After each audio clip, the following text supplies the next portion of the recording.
भगवान की। बोलो श्री आदिनाथ भगवान की। बोलो श्री शत्रुंजय गिरिराज की जय। आज का दिन हम सभी के लिए अत्यंत पावन, पवित्र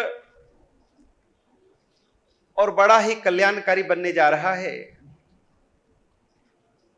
क्योंकि इस संपूर्ण धरती तल पर, इस संपूर्ण ब्रह्मांड में, संपूर्ण 14 राजलोक में अगर कोई सबसे महानतम भूमि है, तीर्थ है, कोई तीर्थाधिराज है, तीर्थों का महाराजा है, सिरताज है, तीर्थ शिरोमणि है, तो वह श्री शत्रुंजय महातीर्थ है, जिस तीर्थ की तुलना हम संपूर्ण जगत के किसी भी स्थान के साथ में नहीं कर सकते। इसकी महिमा अद्भुत है। जिस भूमि की महिमा का वर्णन करने के लिए सर्वज्ञ सर्वदर्शी हमारे तीर्थंकर परमात्मा भी, वह भी इस तीर्थ की महिमा कहते कहते कहते कहते, लेकिन उनके मुख से भी इस तीर्थ की पूरी महिमा का वर्णन नहीं किया जा सकता। ऐसा यह महानतम तीर्थाधिराज है, अनंत सिद्धों की भूमि, अनंत साधकों की भूमि, जिसके लिए कहा जाता है कां करे सिद्ध अनंता, कि जिस भूमि का एक एक कंकर हमारे लिए पूजनीय है, वंदनीय है, अर्चनीय है। हम तीर्थों की यात्रा पर जाते हैं, पर्वत की चढ़ाई पूरी करने के बाद ऊपर बड़े बड़े जिन मंदिरों में जाकर के परमात्मा का दर्शन करते हैं, परमात्मा की पूजा करते हैं, लेकिन यह एकमात्र पर्वत ऐसा है कि जिस पर्वत के स्पर्शना मात्र से ही, केवल इस पर्वत के दर्शन मात्र से ही, इस पर्वत के स्पर्श मात्र से ही हमारी यात्रा पूरी हो जाती है। परमात्मा तो ऊपर विराजमान है, लेकिन इस पर्वत का कण कण पवित्र है। ऐसा यह महानतम तीर्थ, 3 लोक में वंदनीय, 3 लोक में पूजनीय सिद्धाचल महातीर्थ, शत्रुंजय महातीर्थ, विमलाचल महातीर्थ, जिस तीर्थ के 1 2 10 20 100 नहीं 108 नामों से जो शोभायमान है, जो शाश्वत गिरिराज है, हर युग में हर काल में जो रहने वाला है, जिसका कभी नाश नहीं होने वाला है। दुनिया में कितना भी प्रलय आए, कुछ भी हो जाए, लेकिन ये जो तीर्थ है हर काल में रहेगा, हर युग में रहेगा। कितनी चौबीसियां आएंगी, कितनी चली जाएंगी, लेकिन ये तीर्थ हर काल में हमेशा रहेगा। जिस प्रकार नवकार महामंत्र शाश्वत है, उसी तरह से यह शत्रुंजय तीर्थ शाश्वत तीर्थ है। आज ऐसे महान तीर्थ की यात्रा करने के लिए चतुर्विद संघ यहां से अभी प्रयाण करेगा।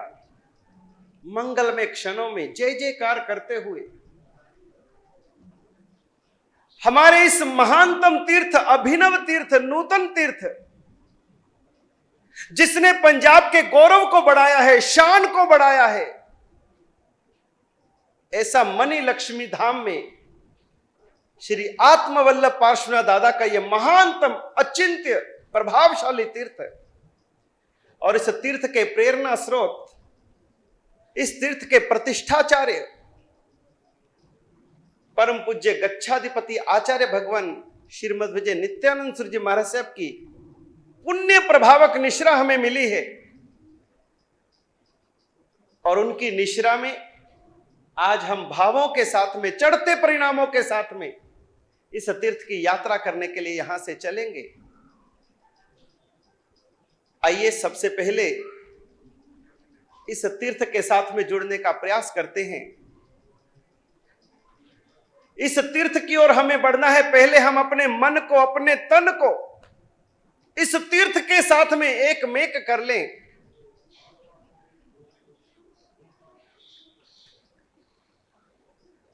तो इस तीर्थ के साथ जुड़ने के लिए आज हमारे संगीत की सुरावलियों के साथ में इस भाव यात्रा में जो हमारा साथ दे रहे हैं, हमारे लुधियाना के ही युवा संगीतकार हमारे सौरभ भैया मुन्हानी और आगम दोनों ही हमारे साथ हैं। धीरे धीरे हम यहाँ से किस तरह से इस संघ यात्रा का प्रयाण करेंगे और इस संपूर्ण हमारी संघ यात्रा का, आज की यात्रा का जो परम पुण्य लाभ प्राप्त किया है, गुरु आत्म की दीक्षा भूमि मालेर कोटला, और उस मालेर कोटला संघ के वर्षों वर्षों तक जो अध्यक्ष रहे, ऐसे हमारे अशोक जी का परिवार, श्री कीमत राय, श्रीमती बचनी देवी जी के वंशज श्री अशोक कुमार जी, श्रीमती अर्पणा जैन, समुद्र श्रीमती मंजू जी, मनीष श्रीमती गगन जी, चित्रांशा, जैनम, ध्रुविन, हीर जैन परिवार, श्रीमती रचिता अजय जी बांसल, मालेर कोटला, समुद्र industries Ludhiana, Vijay Vallabh cycle industries मालेर Kotla. तो आज उन्होंने संघपति बनने का और चतुर्वेद संघ को यह भाव यात्रा कराने का परम पुण्य लाभ प्राप्त किया है, तो हम उनकी भी अनुमोदना करते हैं। हमारा आत्मवल्लभ सर्वमंगल ट्रस्ट उनका बहुमान संघपति के रूप में यहाँ पर करेगा, क्योंकि वह आज हम सभी को यात्रा ले जाने वाले हैं। आज गुरुदेव भी हैं, साध्वी जी भगवंत भी रहेंगे, और आप और हम, आज हम सभी यात्रा के लिए चलेंगे। लेकिन जो हमें यात्रा ले जाने वाले हैं, ऐसे हम चाहेंगे श्री आत्मवल्लभ जैन सर्वमंगल ट्रस्ट के पदाधिकारी आगे पधारें और आज के संघपति परिवार का बहुमान करें। महाराज जी पधारो। हाँ, श्री अशोक जी का परिवार आगे पधारे। परिवार की माताएं बहनें भी आगे पधार जाएं। आओ भैया, आइए गुरुदेव से आशीर्वाद लीजिए।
Messrs Vijay Vallabh cycle industries मालेर Kotla.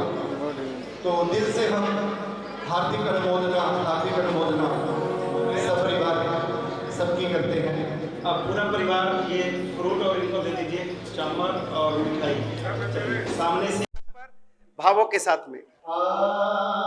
तो सभी ताली से साथ देंगे, सभी को ये बचना होगा। ओ चलो सब मिलके चलिए जय हो।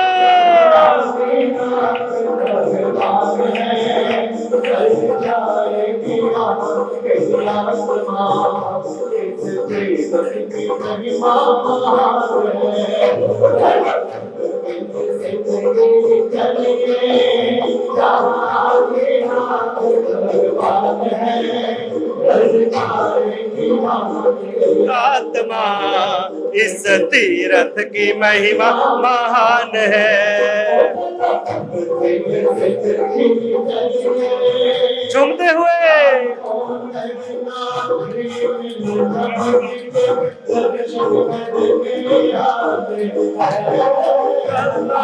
नर नारी मिल प्रभु जी शुद्ध मन से जो दर्शन करते पाप कर्म कट जाते हैं। पाप ताली का साथ सबका सबका ताली। जय हो।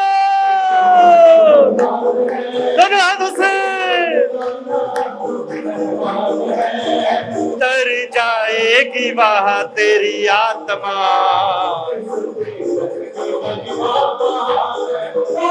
चलो सब मिल सिद्धगिरी चलिए जहाँ आदिनाथ भगवान है।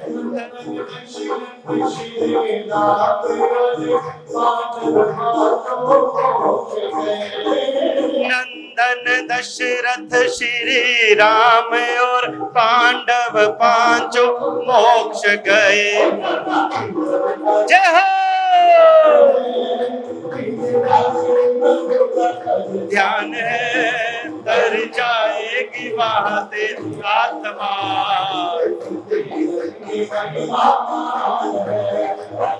सब मिल सिद्धगिरी चलिए।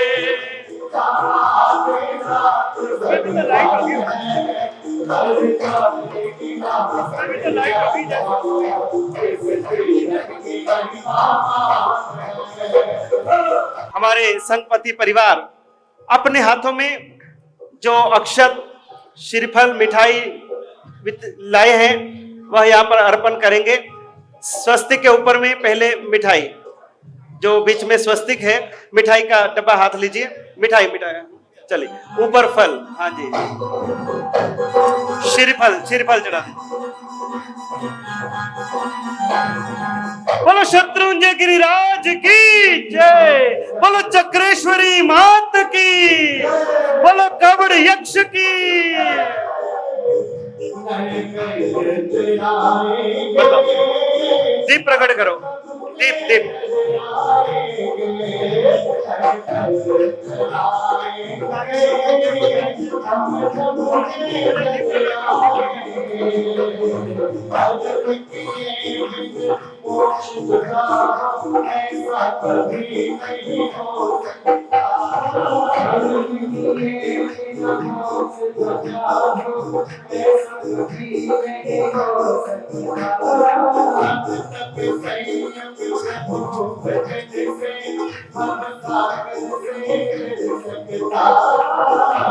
अब ये परिवार जो है वो संघपति परिवार है और ये यात्रा कराने के लिए हम सभी को यहाँ से ले जा रहे हैं।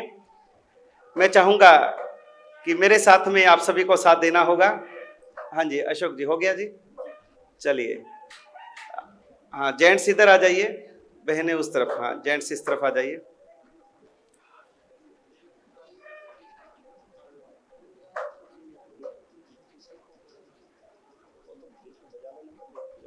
चलिए हाँ जी पीठ इधर नहीं करनी। ऐसे हमारे बस।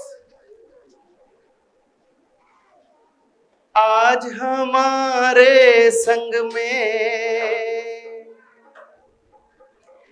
आज हमारे संग में अजब ये रौनक है।